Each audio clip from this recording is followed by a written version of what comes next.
Two lumberjacks work all day, same hours, same tree, same axe. One produces twice the wood. The other watches, exhausted and confused, and finally asks how. The first lumberjack says, "I take breaks to sharpen my axe." Most people see that story and think it's about efficiency. It's not. It's about knowing what actually matters. I'm going to show you 5 rules that quietly change everything about your life. This isn't productivity hacks. This is a foundational system for living with purpose, connection, and clarity. And if you stay until the end, I'll reveal why the thing you think is stress might actually be the only path to real passion. Welcome back to Deeper Dudes. But first, let's talk about why so many of us feel like we're grinding constantly, but getting nowhere. You work harder, you say yes to everything, you optimize your mornings and your evenings and your weekends. And still, at the end of the year, you look back and wonder what actually changed. Research from the American Psychological Association shows that over 60% of adults report feeling unfulfilled despite achieving traditional markers of success. We've been taught that the answer is more effort, more hustle, more discipline. What a load of crap. The problem isn't that you're not working hard enough. The problem is that you're sharpening the wrong tools. You're grinding the axe into the wood, when what you really need is to step back and sharpen the blade. These 5 rules are that sharpening process. And here's exactly how they work. Rule number 5, because we're counting down. Go after what you want without waiting for permission. Most people see the obstacle between them and what they want, instead of seeing the thing itself. And that framing difference determines everything. Let me give you an example. You're in line at a bagel shop. There are 10 people ahead of you. You see the line. You see the wait. You see all the reasons you can't get what you came for quickly. But the person who walks in, sees the bagels, walks up to the counter, and politely asks if they can grab one to go because they're late for a meeting. That person gets the bagel, not because they're rude, not because they cut the line, but because they saw what they wanted, not the obstacle. You don't have to follow the same path everyone else takes. You just can't block someone else's path while forging your own.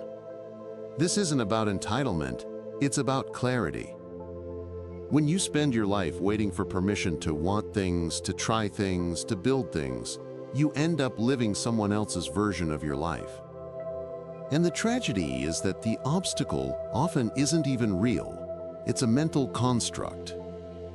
It's the internalized voice of every authority figure who ever told you to wait your turn, to be realistic, to not get your hopes up.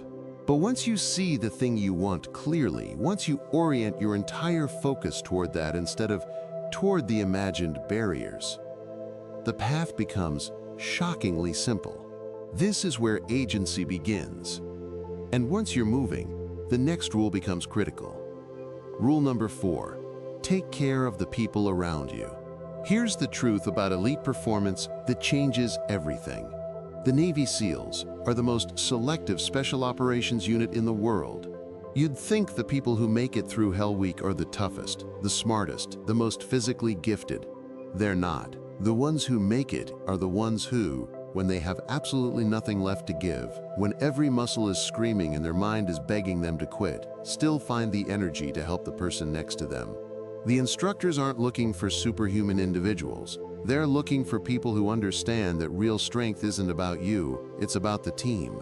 And this applies to every part of life, your family, your workplace, your friendships. The moment you shift from what can I get to how can I help, everything changes. But here's the part nobody talks about. Real strength is also learning to ask for help when you're stuck and accepting it when it's offered. Most of us, especially men, have been conditioned to believe that needing help is weakness. So we suffer in silence. We pretend we have it all figured out. And the people around us who want to support us, who have always wanted to support us, never get the chance. Because we never let them in. The second you admit you don't have it all figured out, the second you say I'm struggling and I need help, people step forward. Not because they pity you, because they respect your honesty. And because, often, they've been waiting for permission to care. This is the foundation of real relationships. Not transactional, not performative, but built on mutual support and vulnerability. And this leads directly into the next rule. Before we go any further, I want to pause for something important. None of what we've been talking about matters if we don't have the energy and clarity to actually implement it. We all know what it feels like to wake up exhausted. No energy, poor focus, and zero motivation. We also know what it feels like when we get good, restful sleep, targeted therapy, and the right supplements. I've personally tested more things than you can imagine. I'm like your personal guinea pig. Everything I have listed in the description below is science-backed and extensively tested. And if you grab anything through my links, you'll be supporting this channel at zero cost to you. Thanks for taking a look. Now let's get back to it. Rule number 3. Be the last to speak. Nelson Mandela learned this principle from his father, who led tribal council meetings when Mandela was a boy. In those meetings, his father would sit and listen as every member of the tribe spoke. The youngest, the oldest, the warriors, the farmers, everyone had a turn, and his father would speak last. Mandela said this taught him two things. First, it made every person feel genuinely heard. When you speak first, when you dominate the conversation, you send a message that your perspective is the only one that matters. But when you listen first, you tell people their voices have value. And second, holding your opinion until everyone else has contributed gives you the benefit of everyone's thinking before you form your own position. You synthesize. You see angles you never would have considered. You make better decisions. Great leaders don't lead by talking the most. They lead by listening the best. And this applies to your marriage, your friendships, your work. The next time you're in a conversation where you feel the urge to jump in, to correct, to offer your opinion, pause. Let the other person finish. Let them fully express what they're thinking. Then respond. You'll be shocked at how much more people trust you, how much more they open up, and how much smarter your own responses become. Because you're not reacting, you're responding with the full picture. If this is helping, hit that like button so more people can find this when they need it. And drop a comment. Which of these rules hits hardest for you so far? Rule number 2. Take accountability and stay humble. Sometimes you're the problem, and owning that is as important as taking credit for your wins. Here's a story that illustrates this perfectly. There's a hospital where infection rates were spiking. The leadership brought in consultants, overhauled protocols, installed expensive new equipment. Nothing worked. Then, someone did a simple observation study. They watched the surgeons, and they realized that some of the most senior, most respected surgeons weren't washing their hands properly. Not because they didn't know better, but because they were busy, because they were important, because the rules didn't feel like they applied to them. The moment the hospital made hand-washing compliance visible and accountability equal across all levels, infections dropped by 70%. The problem wasn't the system, it was ego. And this happens in every part of life. You blame your team for missing deadlines when you never gave clear direction. You blame your partner for not understanding you when you never communicated what you needed. You blame the world for not giving you opportunities when you never put in the work to earn them. Accountability is the difference between staying stuck and actually growing. And humility is what keeps you grounded when you start to succeed. There's a principle called the styrofoam cup rule. When you're nobody, you drink out of a styrofoam cup. When you become somebody, you get the china, the corner office, the special treatment. But all of that is meant for the position you hold, not for you personally. The moment you forget that, the moment you start believing you're special because of the perks, you lose touch with reality. Every bit of success you experience is built on the backs of people who supported you, taught you, believed in you. Stay humble. Remember where you came from. And never let the china convince you that you're better than the person drinking from styrofoam. This leads directly into the most important rule. Rule number 1. Build real depth in your relationships and your work. Here's the truth that nobody wants to hear. We are living in the most connected and most isolated generation in human history. We have 1,000 friends online and no one to call at 2 a.m. We swipe, we scroll, we double tap, and we call it connection. But dopamine is not the same as depth. Social media, device addiction, shallow friendships where people cancel when something better comes along, all of it has replaced the deep, meaningful relationships that actually sustain us through stress and hardship.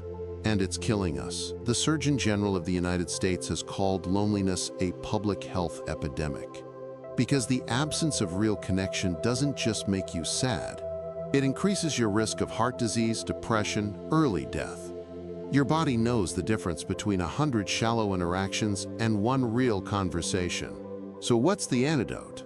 Empathy, vulnerability, and depth. Empathy means practicing the ability to feel what someone else is feeling, not just intellectually understanding it, but actually sitting with their pain, their joy, their fear. It means putting your phone down, making eye contact, asking the hard questions and staying present for the answers.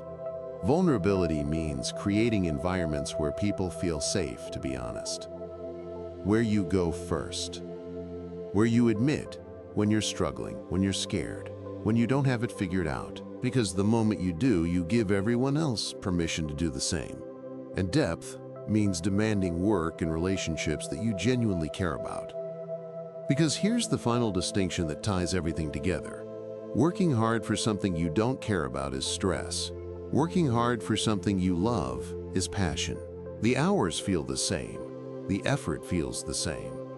But one drains you and the other fills you. Most people are stressed because they've built lives around things that don't matter to them. Jobs they tolerate.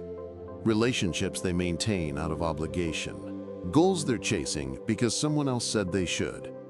And then they wonder why. Even when they succeed, it feels empty. The answer is simple.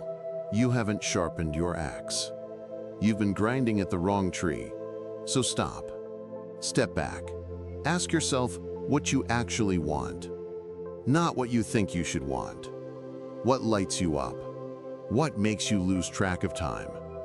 What would make you proud to tell your kids about one day?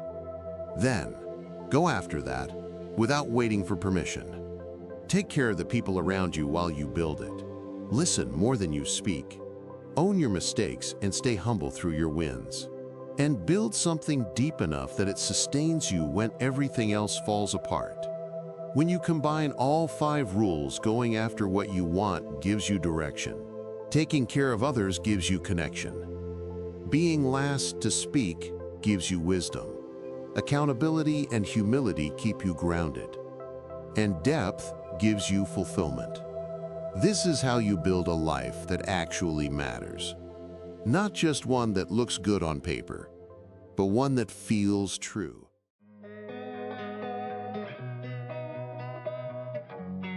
Drop a comment. Which rule are you committing to first? Rule 5, go after what you want. Rule 4, take care of others. Rule 3, be last to speak. Rule 2, take accountability. Or Rule 1, build real depth. Let me know. Well, that's it. Thank you for taking the time to watch this video. If you found it helpful, please be sure to give it a like and maybe even subscribe to Deeper Dudes and hit the notification bell so you don't miss any new videos. It all helps the channel more than you know, and it also tells us that we should make more content like this. We post videos every other day that tackle real challenges men face. Remember, struggling doesn't make you weak. It makes you human. The fact that you took time to watch this means you're ready for something better. Thanks again for watching and for checking out all the amazing products in the description below. They could jumpstart your healing journey. Catch you in the next one, Deeper Dudes. Until then, keep learning, keep growing, keep thriving.